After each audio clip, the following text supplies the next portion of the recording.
শিয়ারা কি মুসলিম না কাফের? শিয়ারা মুসলিম নয়, শিয়া কাদিয়ানি, তারা অমুসলিম, মুসলিম নয় তারা। ইরান আকীদাগতভাবে কি আছে এটা দেখার বিষয় নয়, ইরান শিয়া না সুন্নি এটা দেখার বিষয় নয়। ইরানকে প্রাধান্য দেব আমি মুসলমান হিসাবে একটা কারণে, আদুব্বি আদুব্বাকুম লা তাত্তাখিদু আদুব্বি আদুব্বাকুম। আল্লাহ ডাইরেক্ট কোরআনে বলেছে ইহুদি নাসারাকে কখনো বন্ধু বানাবা না।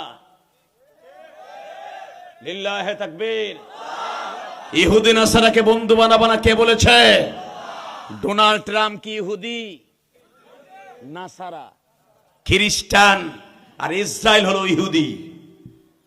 ইরান যে ধরনের মুসলমানই হোক, শিয়া হোক আর সুন্নি হোক, হানাফি হোক আর শাফি হোক আর মালিকি হোক আর আম্বলি হোক, ইরানকে দিয়ে আল্লাহ বেজরমা ইসরায়েলকে ধ্বংস করুক এটা